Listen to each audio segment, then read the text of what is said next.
So I've never been really happy with these little lights in the Ranger Tug.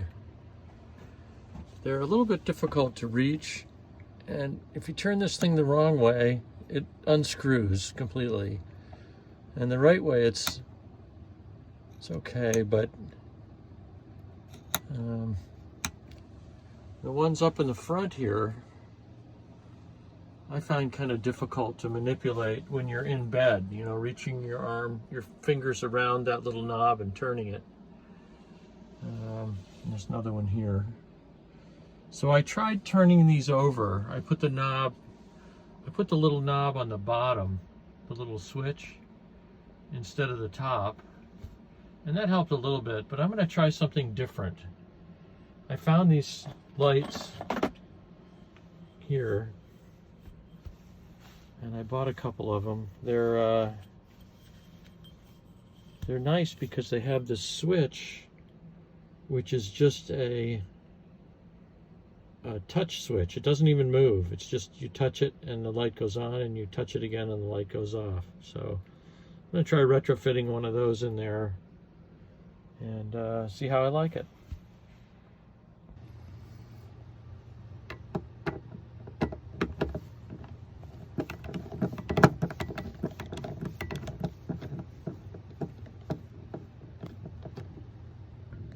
So after you take the two screws out, this thing just pulls away from the wall.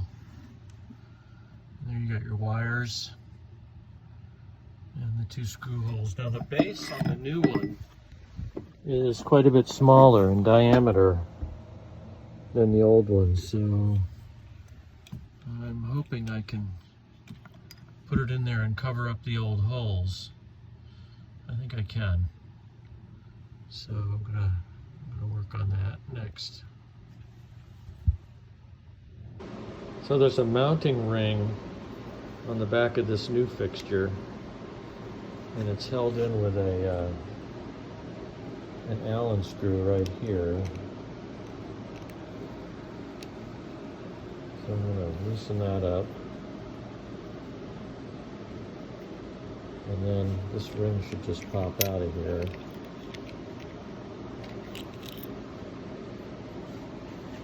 And this has to be mounted on the wall in the boat, and then the fixture goes on and you tighten up the screw.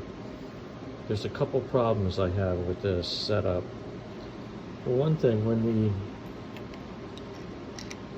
mounting plate is back on there, you can see there's very little room in here to hide the wires and the connectors. So I'm going to have to use something that's pretty compact compared to the crimp fittings that are on there now. And the other problem is, since the base is smaller, I'm going to have a little trouble hiding the screw holes from the old base. So unfortunately, the wires on the old one came out pretty far from the center of the screw holes that mounted the old base. So when I put the new ring on here, even if I cheat it over as far as I can, the little screw hole you can see down here in the left corner is probably going to be exposed, which is too bad, because I like a cleaner installation than that. I could move this way up here, but then both screw holes would be exposed. So I don't know, I got to think about that a little bit. I'm probably going to have to cut these two wires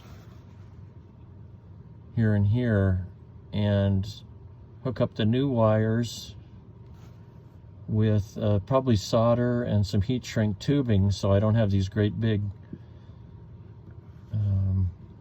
crimp connectors.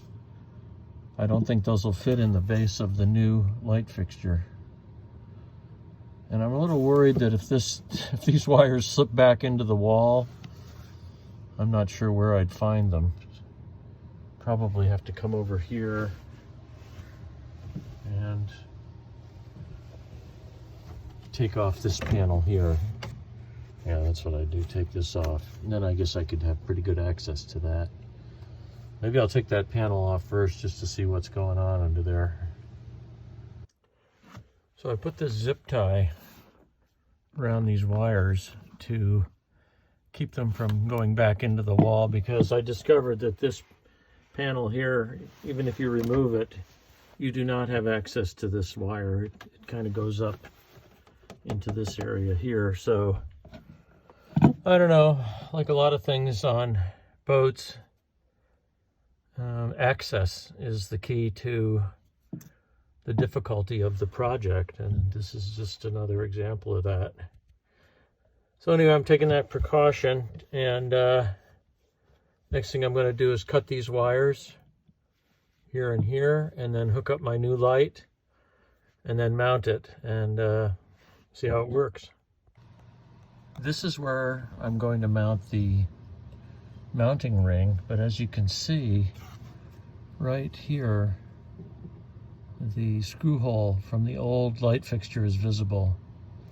So what I'm going to do is I'm going to relieve this portion of the mounting ring, and that'll allow me to shift the mounting ring to the left and a little bit lower.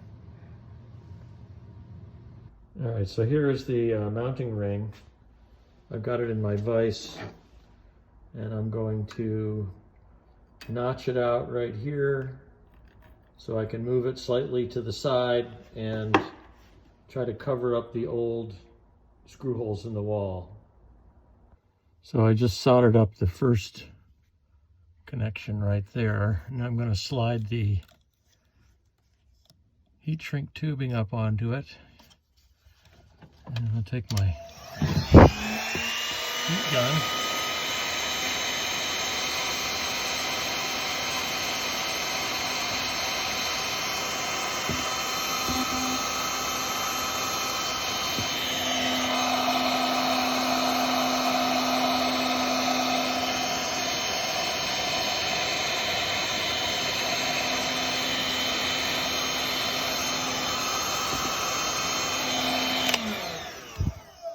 Shrink it on there.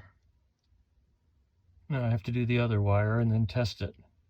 So there's the finished product, and you should be able to just reach up here and just touch that, and it goes on. Nice.